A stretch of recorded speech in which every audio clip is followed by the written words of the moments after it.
My daughter-in-law shoved me into the river to steal $5 million, but at the will reading. Hello everyone. Before we start, please subscribe. It's the best way to keep this channel alive and growing. Your support truly means the world to us. Comment your city or country below and let's get into today's story. I never thought my life would turn into a nightmare. For years in Savannah, Georgia, I believed we were a happy family. I'm Helen, 67 years old, a widow, a mother of one. After my husband passed away, I poured everything into my son. Michael was my pride, my reason to keep breathing. When he married Sabrina, I welcomed her like my own daughter. I cooked Sunday dinners, set the table for Thanksgiving feasts.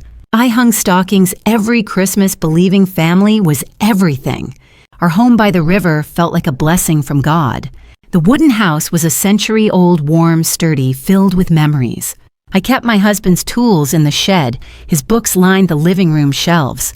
Sabrina helped decorate the porch with pumpkins every fall. Michael grilled ribs in the backyard while neighbors waved across the fence. On Sundays, we drove to church singing hymns in the car. I truly believed I was blessed that my sacrifices meant something. I thought I had 2 children now, a son and the daughter I always wanted. But love makes us blind, and sometimes dangerously blind. I ignored the way Sabrina's smile never touched her eyes. I overlooked the way conversation stopped when I entered a room. I brushed off her questions about my savings and insurance. She would ask casually, "How much did Charles leave you?" Or lean across the table, "Do you ever think about updating your will?" Her tone was sweet, but something about it felt sharp. I told myself it was nothing, that she was just concerned. After all, family takes care of family. That's what I always believed. Michael started visiting less often, but I thought he was just busy. Work deadlines, the pressure of life. I told myself he was overwhelmed. When he sided with Sabrina in small disagreements, I stayed quiet. She wanted new furniture, so we donated my old sofa. She wanted the deed in their names, so I signed papers without asking questions. I convinced myself it was love, that giving meant keeping them close. But the truth is, I was slowly handing them everything. Piece by piece, my home, my trust, my freedom. I should have seen the signs, but denial is powerful. I remember one Thanksgiving vividly. The table was covered in food. Turkey, mashed potatoes, pumpkin pie, the works, just like Charles loved. But Michael never showed up. He called 2 hours late. "Mom, Sabrina isn't feeling well," he said. "We'll just eat at home tonight." I sat alone at the table, candles burning, food untouched. I told myself it was fine, that next year would be better. Christmas came and they visited, but Sabrina had planned everything. No photos of me with Michael, no ornaments from my side of the family, just Sabrina's world, Sabrina's rules. And Michael followed them blindly. Still, I clung to hope, because mothers always do. We believe love will win, that loyalty runs deeper than greed. I prayed every night asking God to keep us together. I thought the river outside my window would always reflect peace. I didn't know then that same river would become my grave. Don't forget to hit subscribe and join our growing community.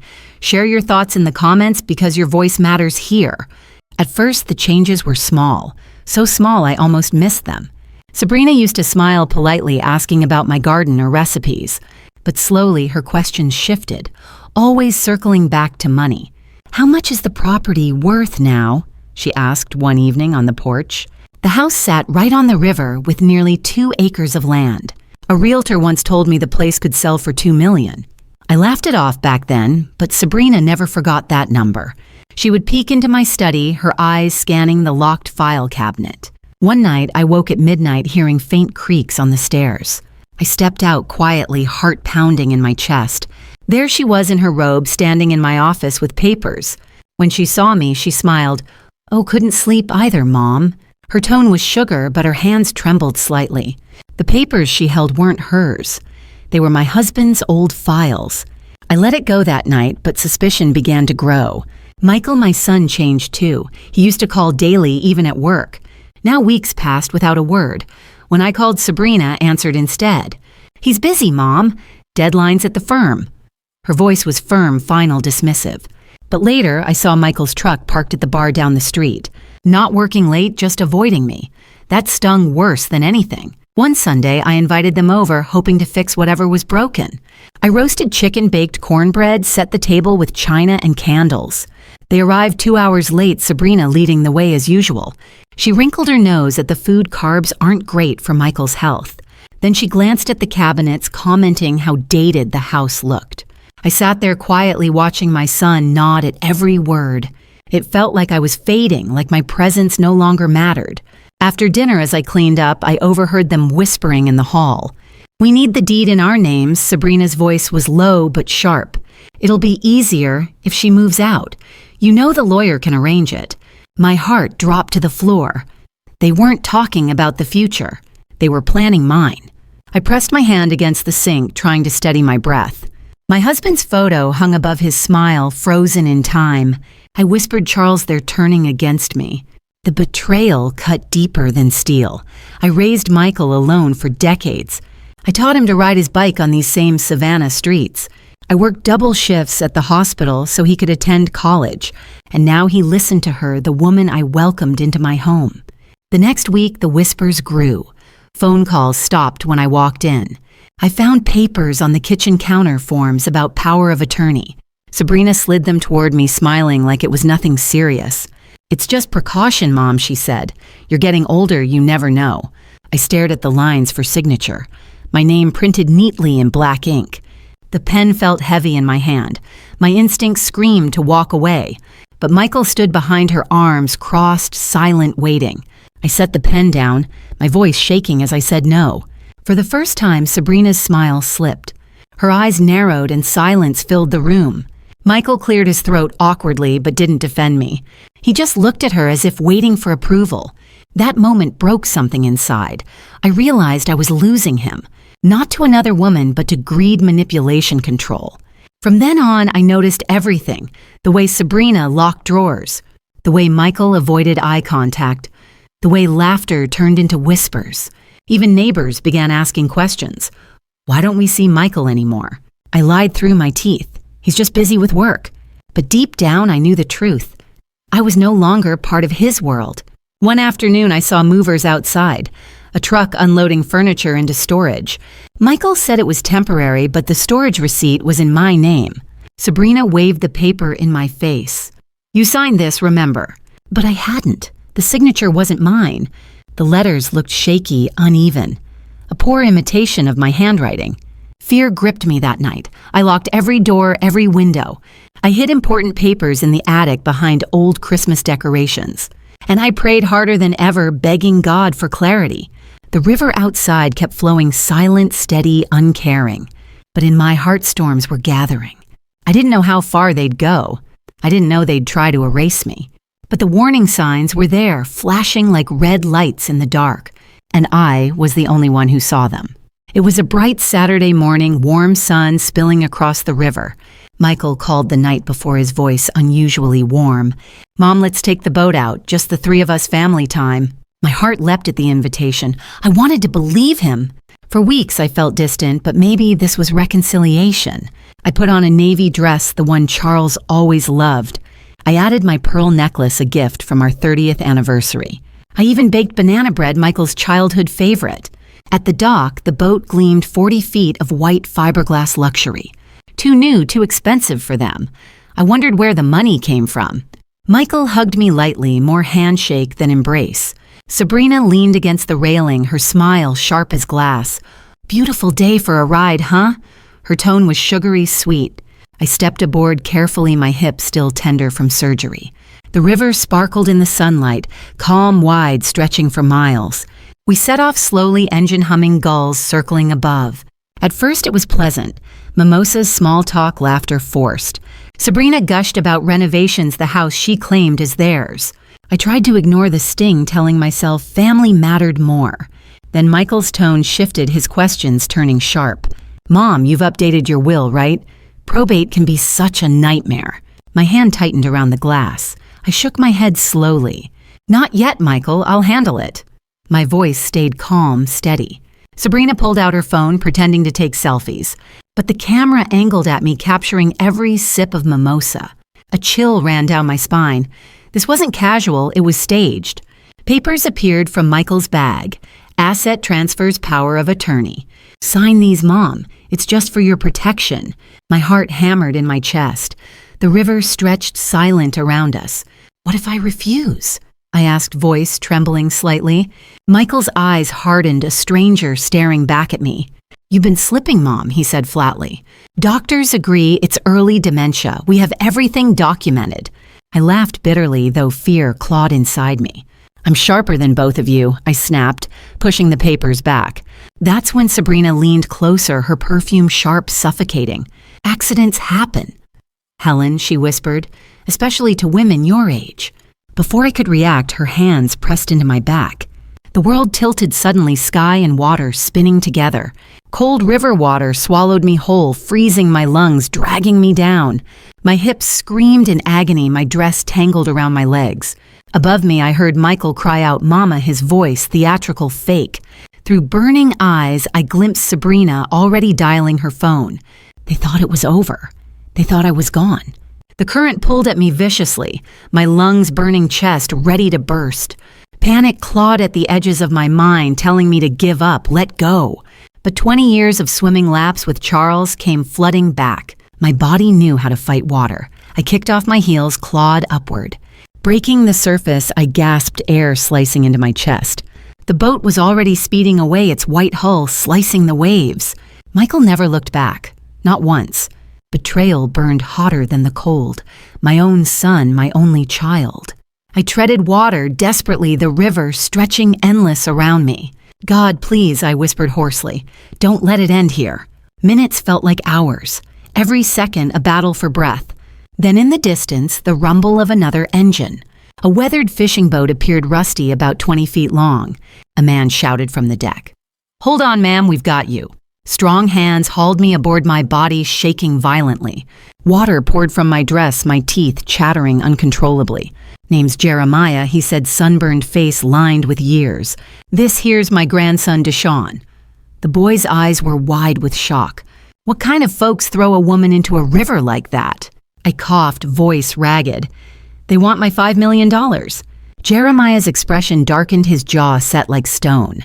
You're safe now, he said firmly, wrapping me in a wool blanket. But safety was temporary. I knew the danger wasn't over. If they discovered I survived, they'd come for me again. So I begged Jeremiah softly, please don't call the Coast Guard. Not yet. He studied me a long moment, then gave a slow, grave nod. Sometimes the right thing ain't what the law says, he murmured. He steered the boat toward a cove hidden by tall cypress trees. As the shoreline approached, my body trembled with exhaustion. But my mind sharpened like steel. I wasn't finished. Not yet. They thought I was gone. That gave me power. And one day soon I would return the favor. Jeremiah's boat pulled into a small cove hidden behind tall cypress trees. It was only 3 miles downstream, but it felt like another world.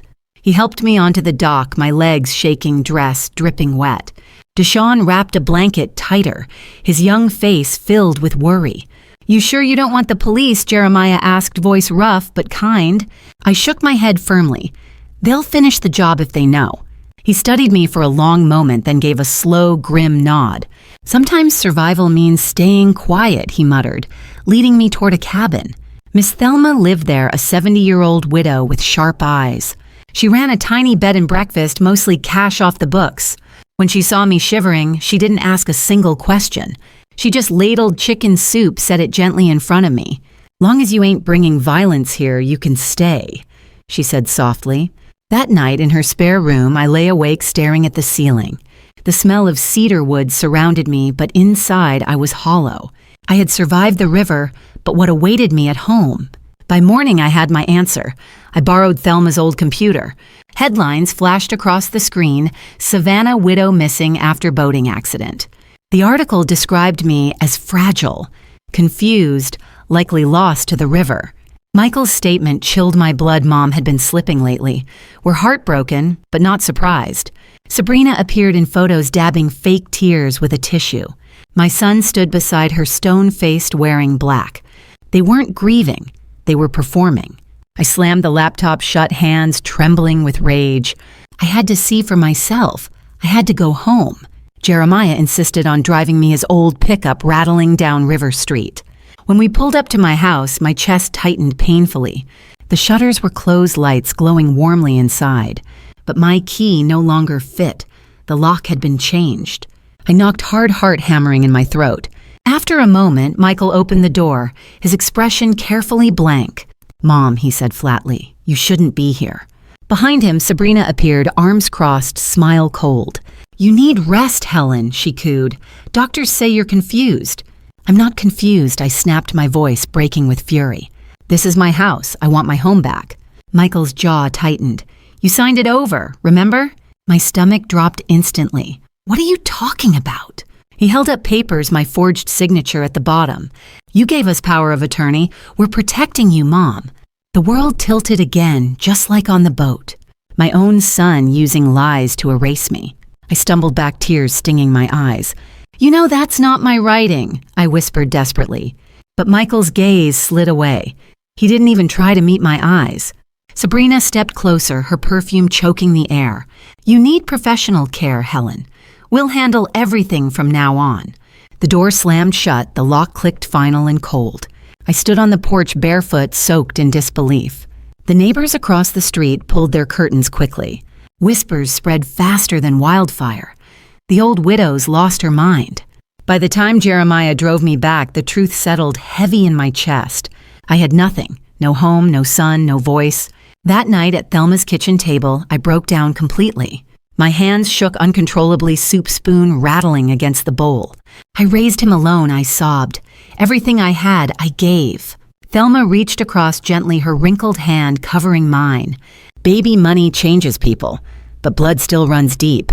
I wanted to believe her, but all I felt was emptiness. The next days blurred together. I hid in Thelma's spare room. Every headline painted me gone, a sad accident, a lost widow. Michael and Sabrina filed insurance claims, acting like I was already buried. Their faces were everywhere, church, neighborhood news cameras. Meanwhile, I wore borrowed clothes, living like a ghost. Every night I cried quietly, afraid Thelma would hear. I pressed my husband's photo to my chest, begging him for strength. The river outside whispered constantly, its dark waters still clinging to me. I had survived drowning, but now I was truly invisible. Cut off from my family, cut off from my life. Rock bottom isn't just despair, it's knowing no one is coming. Not your friends, not even your child. And sitting in that silence, I made myself a promise. If they thought I was dead, then dead I would remain. But not forever. One day I would rise again. 3 days passed in Thelma's house, each one heavier than the last. I stayed in the spare room, curtains drawn, lights dim. The world thought I was dead, and maybe I almost wished it. But on the 4th morning, a knock rattled the wooden door. Jeremiah stepped in, his weathered cap in his hands. "You've got a visitor, ma'am," he said quietly, eyes serious. I frowned, heart pounding fast. No one should know I was here. A tall man entered, slowly, gray suit, briefcase, worn at the edges. "Mrs. Whitaker," he said softly. "It's Harris, Charles's old attorney."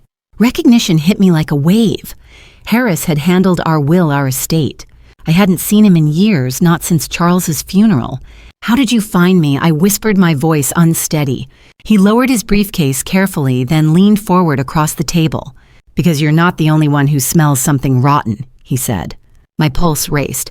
"What do you mean?" Harris opened his case, pulling out a thin folder. Inside were photocopies, legal forms, signatures, documents. "I received these last week," he explained, voice clipped. Michael and Sabrina tried to file for full control of the estate. He tapped the papers firmly, his eyes meeting mine. "But this signature isn't yours, Helen, and I can prove it." I leaned forward, trembling, studying the crooked letters. The strokes were clumsy, nothing like my careful hand. My chest tightened with anger. "They forged it," I said flatly. Harris nodded grimly. "They did more than that." He slid another paper toward me, a forged medical note. It claimed I was incompetent, suffering from early dementia. Tears blurred my vision instantly. My own son signed as witness. Jeremiah swore under his breath, his fists clenched at his sides. Thelma gasped softly, pressing a hand to her mouth. I forced myself to keep breathing. "They can't get away with this." Harris's voice turned sharp. "That's why you need me." He reached into the folder again, pulling out an envelope. Inside were photographs taken by a neighbor I once trusted. They showed Sabrina meeting a notary slipping cash into his hand. The notary later certified the forms claiming he watched me sign. But the photos told the truth. I wasn't even present. My hands shook violently. Proof, real proof. Harris leaned closer, his voice lowering to a whisper. We'll need more than this, Helen. A case this dirty requires witnesses. My mind raced desperately. Then I remembered Maria, my housekeeper for 12 years until Sabrina fired her suddenly. Maria once told me quietly, I hear things, Mrs. Whitaker. She had overheard Sabrina scheming, planning to push me out. I slammed my palm on the table. Maria, she knows everything. Harris's eyes lit with interest. Then we have a chance. For the first time in weeks, hope flickered inside my chest, but it was fragile, like a candle in a storm. What if Michael denies it all? I whispered, tears sliding down. Harris's gaze softened slightly. Then let him deny it in court. Jeremiah leaned forward suddenly, his voice steady, protective. You're not alone, Helen. You've got us now. Thelma nodded firmly, setting hot tea in front of me. Baby, you survived the river. You'll survive this too. I wrapped both hands around the cup, the warmth seeping into my bones. For the first time since the betrayal, I felt strength returning. Not anger, not despair, but resolve. They thought I was gone. They buried me with lies. But I was still here, and I had proof. Later that evening, Harris explained the next step. The reading of Charles's will is scheduled for next week, he said. Sabrina thinks it'll be her victory, but that's when we strike. My breath caught. You mean? He nodded slowly. You'll walk in alive with evidence. A chill spread across my skin, but this time it wasn't fear. It was justice rising like the tide outside the window. I looked at Jeremiah and Thelma, at Harris, holding the folder of truth. For the first time in months, I believed I could fight back, and I swore silently to myself they would regret ever underestimating me. The morning after Harris's visit, I woke with a new fire inside. For weeks I had drowned in despair, but now I had a mission. I was no longer a victim. I was preparing for war.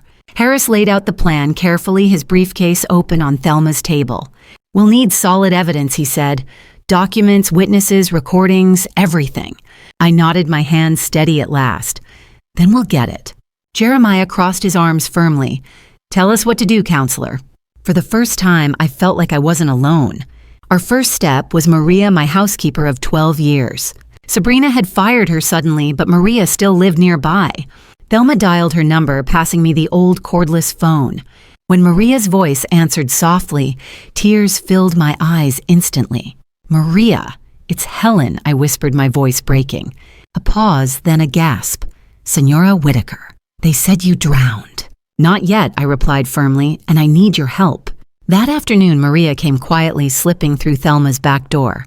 Her eyes widened at the sight of me alive, wrapped in Jeremiah's jacket. She clutched my hands tightly, her voice trembling with relief. I knew they were lying, she said. I heard too much in that house. She told us everything she remembered, late-night arguments, whispered threats. How Sabrina bragged to a friend about taking over $5 million. How Michael signed papers, silently avoiding his mother's eyes. Maria had even saved voicemails Sabrina instructing her to shred mail. One recording played aloud, Sabrina's voice sharp, unmistakable. Make sure Helen never sees those letters. The lawyer doesn't need to know. Harris's eyes lit instantly. This is gold. Pure evidence. I squeezed Maria's hand, gratitude swelling in my chest. You may have just saved my life. Next, Harris suggested financial proof. We need to trace their money trail. Jeremiah drove us downtown, his old Ford rattling on cobblestones. At the bank, Harris used credentials, pulling statements with my authorization. The papers revealed withdrawals, large sums missing from my accounts. $300,000 here, $200,000 there. All routed into Michael's account, then drained by joint household expenses. But receipts told another story. Jewelry stores, yacht payments, designer clothes. My jaw clenched tightly, tears burning behind my eyes. They stole from me alive, I said, not even waiting for me to die. Harris nodded grimly. And now we'll show the court. Back at Thelma's, we organized it all. Photos, forged signatures, recordings, bank slips. Jeremiah built a locked chest, keeping everything hidden under the floorboards. Can't risk them snooping around, he muttered, hammer pounding wood into place. At night, I couldn't sleep. I replayed every betrayal in my mind. The push into the river, the door slammed in my face. My son's eyes avoiding mine, his silence louder than screams. But then I'd remember Thelma's kindness, Jeremiah's strength, Maria's loyalty, and the fire inside me burned hotter than fear. A week later, Harris returned. His eyes carried cautious excitement. "The will reading is confirmed," he said. "Next Tuesday, 2 o'clock downtown." He adjusted his glasses thoughtfully. "They won't expect you there." The room fell silent, the weight of the plan settling in. Maria gripped her rosary tightly. Jeremiah cracked his knuckles. Thelma poured sweet tea, her hands trembling slightly.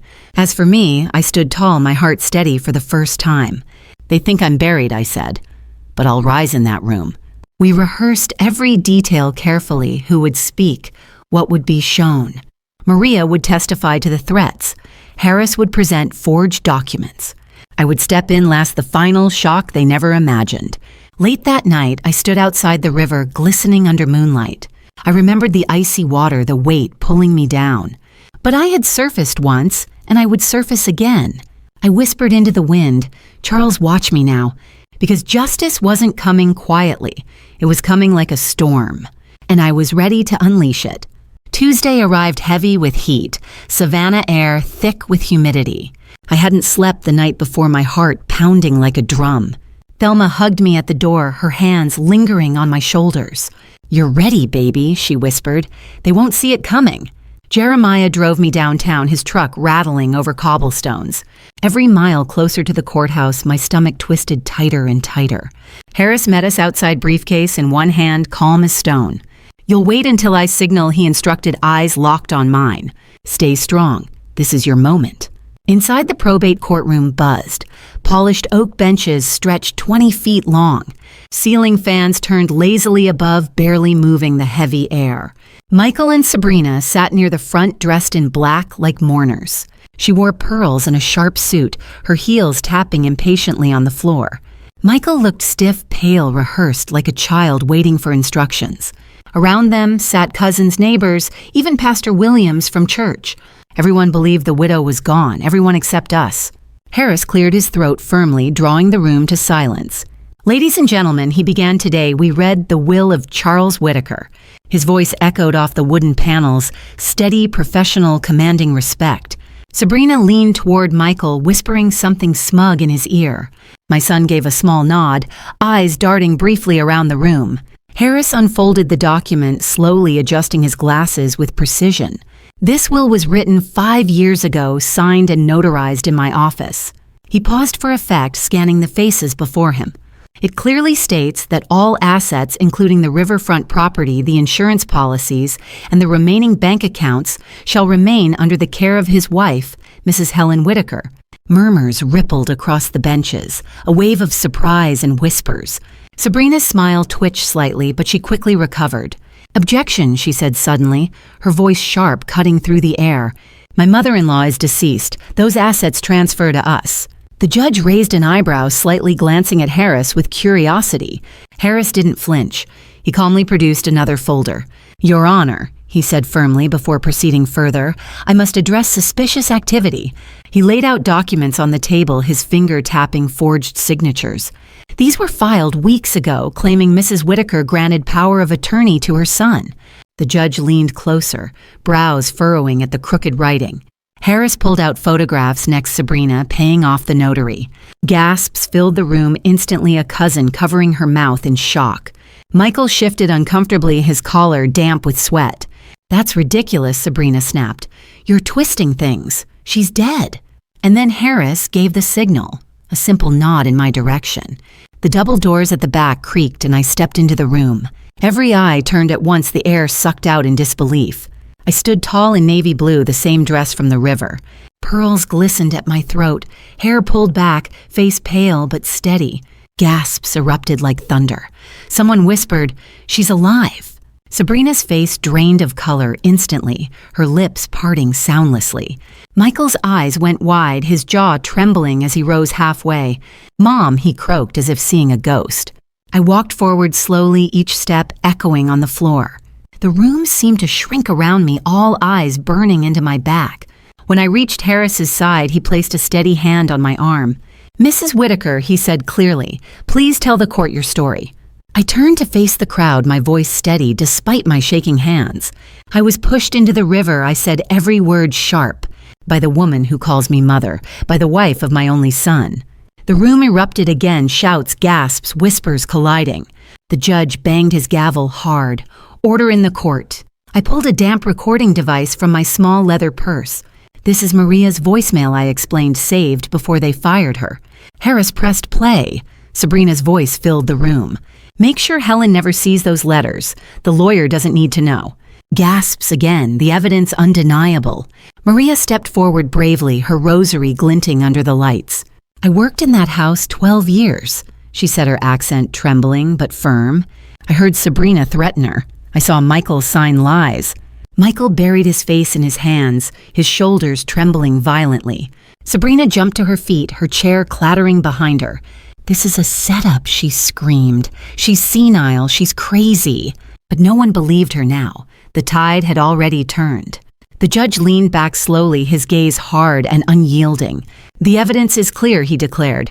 "This court will open investigation into fraud and attempted harm." Police officers at the back moved forward, their boots echoing on the wooden floor. Sabrina backed away wildly, her eyes darting for escape. Michael whispered her name, but she shook him off coldly. Two officers grabbed her arms firmly, handcuffs clicking loud in the silence. She twisted, screaming obscenities, but they dragged her from the room. Michael sat, frozen tears streaking down his face. I stood there trembling, my whole body shaking from the weight. But inside, for the first time, I felt truly alive. I wasn't just surviving anymore. I was standing in truth. The room buzzed with whispers, shock, sympathy, shame. Pastor Williams bowed his head silently, murmuring a prayer under his breath. My cousins avoided my eyes, ashamed for ever believing the lies. I looked at Michael one last time. He raised his eyes, broken, guilty. "Mama," he started, but words failed him completely. I turned away, my heart split clean in two, because forgiveness was still far away, but justice had finally arrived, and the storm I carried inside had finally broken free. The courtroom still echoed with Sabrina's screams. The clatter of her heels faded down the hallway. Silence fell heavy afterward, thicker than the humid savannah air. All eyes turned toward me, the widow they thought was gone. I gripped the wooden railing, my knuckles, white body trembling, but my voice rang clear. "I am alive, and I remember." Gasps rippled across the benches, neighbors clutching at their pearls. Michael sat slumped in his chair, his face, pale eyes bloodshot. For a moment, he looked like my little boy again. The same boy who scraped his knees on the church steps at age 6. The same boy I rocked to sleep when fevers shook his body. But that boy was gone, and this man had betrayed me. The judge cleared his throat sharply, bringing us back to the present. "Mr. Harris," he said firmly, "proceed with the remaining evidence." Harris opened another folder, spreading documents across the table. "These are bank statements, Your Honor. Withdrawals totaling over $1 million. Funds redirected into Michael Whitaker's account, subsequently spent on yachts and jewelry."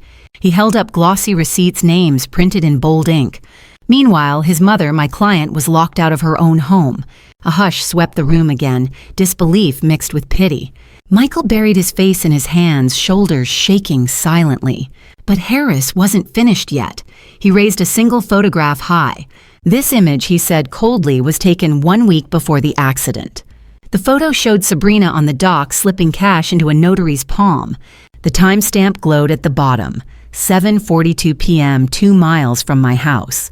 The judge leaned forward sharply, his lips pressing into a thin line. "This court finds probable cause," he declared, gavel striking hard. "An official investigation is hereby opened into attempted fraud and attempted harm." Murmurs filled the chamber, instantly whispers like buzzing hornets. Then the judge turned his gaze directly onto Michael. "Mr. Whitaker," he said gravely, "do you have anything to say?" Michael lifted his head slowly, eyes glistening with tears. "I never wanted this," he whispered. "It was all her idea." Gasps again. Fingers pointed across the benches. But I shook my head sharply. "No, Michael, you chose silence." The room froze, my words cut sharper than steel. "You watched her push me. You let them call me insane. You locked me out of my home. Tears streamed down my face, but my voice never wavered. You were my son, and you betrayed me. Michael broke, then his body folding in on itself. He sobbed openly, his cries echoing through the courtroom. For a brief second, pity pierced my heart. But pity was not forgiveness, and forgiveness was not today. The judge motioned to the bailiff. Escort Mr. Whitaker to chambers. We'll determine charges accordingly. 2 officers lifted him gently, guiding him toward the door. He looked back at me, once his face a storm of regret. Mom, he choked out, but the word collapsed on his tongue. I turned away, my heart breaking all over again. The courtroom was chaos, neighbors whispering, cousins weeping. Pastor Williams stepped forward slowly, resting a hand on my shoulder. Child, he said softly, truth always rises. Today proves it. I nodded weakly, my knees nearly giving way. Harris steadied me quickly, his hand firm on my arm. You've done it, Helen, he whispered. You've taken your power back. But something deeper stirred inside me, a twist no one expected. I wasn't just reclaiming property. I was reclaiming my voice. I raised my head high, addressing the entire room. To those who believed the lies, to those who turned their backs, I forgive you. Gasps again, this time of shock and awe. But forgiveness for him, I added, will take longer. My eyes lingered on the empty doorway where my son had just been led out. Because betrayal by blood, I said, cuts deeper than any stranger's knife. The room was silent now, every word sinking heavy. The judge called recess, the gavel echoing like thunder.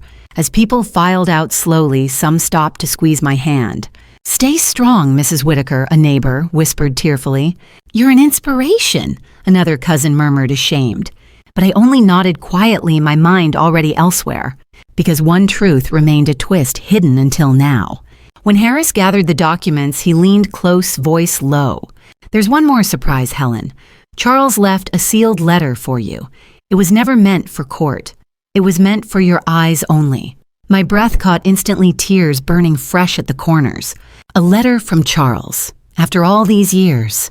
Harris slipped it into my purse, his eyes kind understanding. Read it when you're ready, he said, and only then. That night back at Thelma's house, I sat by the window alone. The cicadas hummed in the trees, the river glistened under moonlight. I unfolded the envelope slowly, hands trembling, heart racing. Inside was Charles's handwriting, steady, strong, unmistakable. My dearest Helen, it began. If you're reading this, it means I've gone first.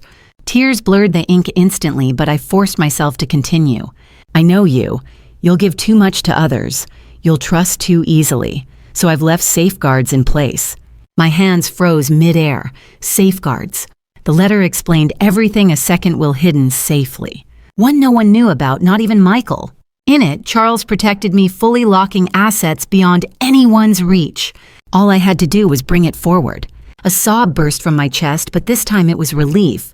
Charles had seen this coming, and even from the grave, he had saved me.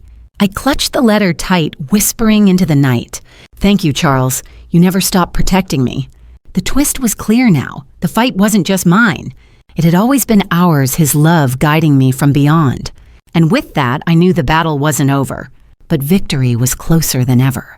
The days after the hearing were a whirlwind of headlines. Savannah widow returns from dead. Daughter-in-law arrested for fraud. Every paper in Georgia carried the story. Neighbors stopped in the grocery aisles, their eyes wide with shock. Some whispered prayers. Others apologized for doubting me. But I didn't need their pity. I needed closure. Sabrina's trial came swiftly just 3 weeks later downtown. She faced charges of fraud, forgery, and attempted harm. The evidence was overwhelming: Maria's recordings, Harris's documents, and my testimony of the river. The jury deliberated less than an hour. Guilty on all counts, the foreman announced. Sabrina shrieked as deputies cuffed her heels scraping against marble floors. 20 years in federal prison. That was her sentence. I watched her taken away, and for the first time, I felt no fear. As for Michael, his punishment was different. The court spared him prison but stripped him of inheritance. Charles's hidden letter sealed it, naming me sole executor of the estate. Michael stood outside afterward, his face, pale voice breaking. Mom, I'm sorry, he whispered. I didn't stop her. I failed you. I studied his face, searching for the boy I once knew. But betrayal leaves scars deeper than words can heal. I lost you long before court, I said softly. He reached for my hand, but I stepped back. Blood makes us family, Michael, but choices make us strangers. He turned away slowly, his shoulders sagging with shame. That night, back at the river house, I unlocked the door with trembling hands. The air smelled of cedar again, but shadows lingered in every corner. Furniture was rearranged photos of me stripped from the walls. It didn't feel like home anymore. It felt like a crime scene. Jeremiah helped move boxes, his grandson laughing in the yard. Maria cooked arroz con pollo, filling the kitchen with warmth again. Thelma sat at the table, her cane propped beside her. "See, baby," she smiled. "Family isn't always blood." I nodded, tears welling softly, because she was right. True family was loyalty, not shared last names. The next Sunday at church, Pastor Williams called me forward. He placed a hand on my shoulder, his voice deep, steady. This woman was betrayed, but she stood for truth. She is proof that light wins. The congregation rose to their feet, applause filling the sanctuary. I closed my eyes, letting the sound wash over me. It wasn't revenge I felt, it was peace. At sunset, I sat on the porch, the river glimmering gold before me. I held Charles's letter close, reading it one last time. "My dearest Helen, love outlasts betrayal, and truth always finds the light." I whispered his name softly, tears sliding down my cheeks. Charles survived, and I kept us safe. The cicadas sang in the trees, the evening breeze gentle and warm. My life had been shattered, but piece by piece I was building it back. Sabrina was gone, Michael was lost, but I was alive, and I was free. Rock bottom was behind me. The storm had passed, and standing on that porch, I finally felt the calm after. The river house feels different now. Still, it's mine again. The locks are changed, the walls freshly painted. Photos of Charles and me hang proudly on the mantel. Maria visits every morning, her laughter filling the kitchen. Jeremiah brings fresh catfish, sometimes straight from the Savannah River. Thelma drops by with sweet tea, her cane tapping across the porch. I'm not alone anymore. I'm surrounded by real family. Every sunset paints the water gold, and I sit quietly breathing peace. The nightmares of drowning still come, but they fade quicker each night. I survived betrayal, I survived lies, and now I live again. As for Sabrina, she sits behind bars now. Her 20-year sentence is heavy but lighter than the weight of greed. I wonder if she thinks of me or if she only blames Michael. Either way, justice found her, and justice does not forget. Michael lives alone these days in a small apartment downtown. He works odd jobs quietly, his name whispered in shame. I see him sometimes at church sitting in the back pew. Our eyes meet briefly, but no words are spoken. Forgiveness will take time. Maybe years. Maybe never. But I pray for him still, because mothers always do. Life has taught me this truth. Blood doesn't guarantee loyalty. Family is not about names. It's about who stands beside you when the storm rages hardest. My storm nearly drowned me, but it also revealed my anchors. The people who pulled me up, who refused to let me sink. Now I hold my head high, not as a victim, but as a survivor. And I ask you listening now, have you ever trusted the wrong person? Have you ever been betrayed by the ones closest to you? What did it teach you about love, loyalty, and truth? Sometimes pain breaks us apart, but sometimes it sets us free. My story is proof of this. Even in darkness, light always finds a way. So if my story touched, you don't keep it to yourself. Share your thoughts below. I read every single comment. And don't forget to subscribe so you never miss the next story. Because family dramas are everywhere, and sometimes the truth is stranger than fiction.